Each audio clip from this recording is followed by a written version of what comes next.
What's up, guys? Welcome to A Reseller's Life. My name is Chris. Thank you so much for joining me. In this episode, I want to talk about an email that I received from an audience member, and it says, "Hey, Chris, I know this is pathetic. I haven't listed in weeks, and I've been worried about the news. Please tell me to quit this nonsense and get to work. John." So, John, I wrote an email. I posted it on my Instagram, and also I think this is important to address because I'm not going to be hard on you, and you shouldn't be hard on yourself either. Reselling is very much like a marathon. It's a step-by-step process where you're focusing on other people and what they want to buy.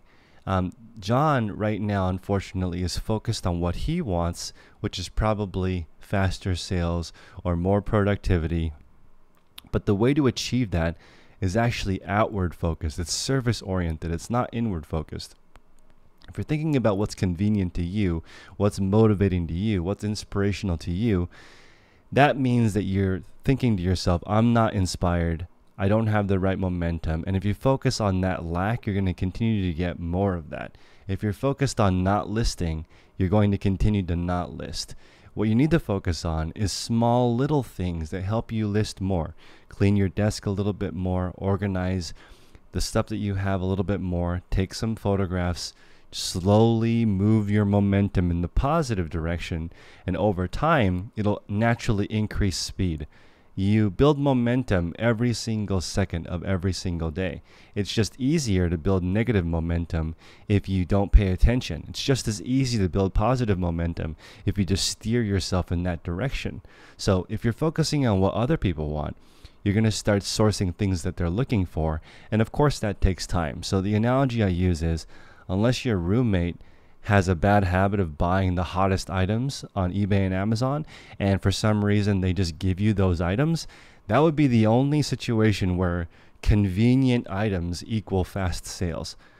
Every other situation requires you going out there and finding the items, but it's usually not a sprint. It's usually literally walking.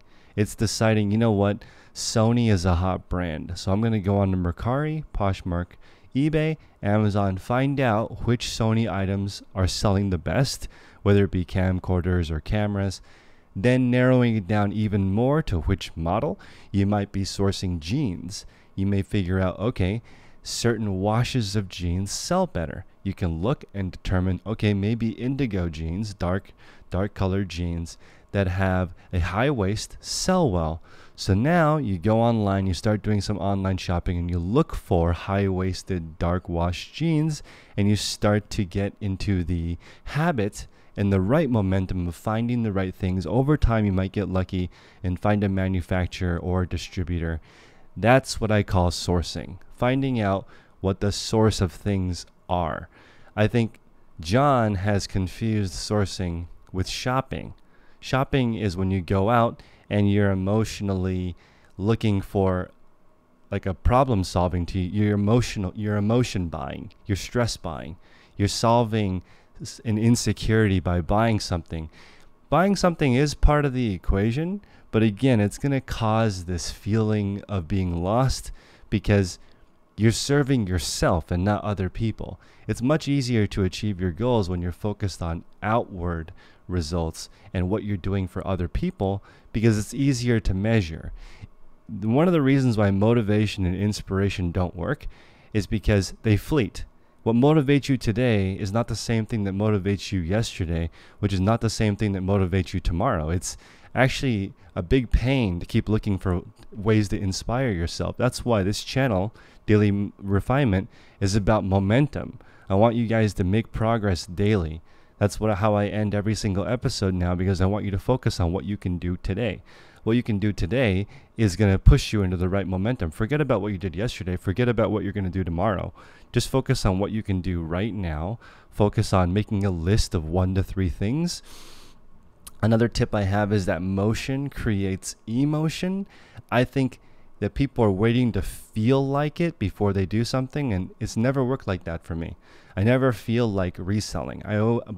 If I start moving, this is one of the reasons why I have a standing desk at work. I don't have any chairs in my workspace because as soon as I sit down, I'm probably going to continue to sit down. I don't want to sit down. I want to be working when I'm at work, and when I'm at home, I want to be resting. Here at home, it's almost like I want to be sitting the whole time. And it's the same thing when I'm doing dishes, or when I'm doing laundry, or when I'm vacuuming. I don't sit down in the middle of vacuuming because that's not productive. I actually have this rule that I just stay standing until all the chores are done, and just naturally gets done, because motion creates emotion, which is you're starting to feel good because you actually did something. That's how I think you should approach your reselling business. Not, I feel really great today, I'm going to go source and figure out where this item comes from. I've never seen it work that way. I see people build routines where they wake up, first thing they do is they email 5 suppliers and say, hey, I'm looking for dark colored indigo jeans. Do you have any in supply? How many do you have? What's the process for becoming a distributor? They're emailing consignment stores or emailing boutiques and saying what happens at the end of the season. And the biggest trick for reselling is honestly business to business. If you want to be a picker, and that's your dream, is to pick items and treasures, you want to do what I just did, which is go to an estate sale and be the very first person that picks. If that's your dream of hunting, what better way of hunting than being the first person able to look through a sale? Now, if you don't put the work in to meet realtors, to meet clean out companies, then you're not going to be that person. You're going to be the person that shows up. Even if you're waiting in line the first day, it's already been picked over. Somebody has already gone through that. Somebody who's taken the time to build that relationship. So again, unfortunately, it is work getting this stuff done and getting your business built and getting all the right processes in place, but it's not fast, and you don't have to grit your teeth. It's literally just a brisk walk. Okay, it's not also not crawling, and it's not sitting. You can't sit your way to success. I've never heard of that. That's not in any success book that I've ever read. It always says do something, right? But don't just do anything. Write down a couple of things at the general direction, and I think this is the order that I want to share with you guys and how to get it done. Number 1, you pick a goal. It can be anything. It can be list 10 items today. It can be find a distributor. That's it. One goal. It doesn't have to be exact. In fact, if it's too exact, if you spend 6 months writing a business plan, you're going to end up doing nothing. I like the 3-month year.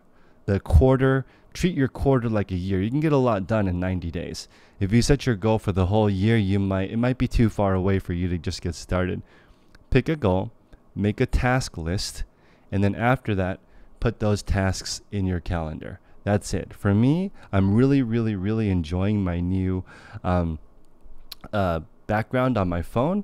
So it's hard to see, but the first icon is Trello, and that's where I store my goals. The next app is To-Do, Teuxdeux, and that's where I write down what I need to get done. The reason why I pick this app is because if I don't do it, the next day it automatically moves it to the next day, so I see it staring in my face. The third app is a calendar. So what do I want? What do I need to do to get it? I put those things in my calendar. And then finally is the app Forest, which for me is it's like the glue that keeps me on track. I have a free version, but I think the $1.99 version is really worth it if you are a person that doesn't have the ability to stay on task, because what it does is it plants a tree, and then you set how long you want to work without any distractions. Let's say 15 minutes or an hour or 4 hours, and then a tree will grow during that time, and anytime you check your phone, the tree will die. And for me, that's strong enough of a indicator to not check my phone. So I only have 4 apps on my home screen. That's it. The rest of the apps are in a folder, and I don't even need to check those. Honestly, it's just procrastination. Just need to write down what I want, what I need to get it, put those in my calendar, and then some kind of device or trigger or habit or routine to keep you on track. 70% of what we do every single day is automated. We do it without even thinking. So you need to spend a few minutes each day curating and designing your life so that it fits right into that. That's the goal for today.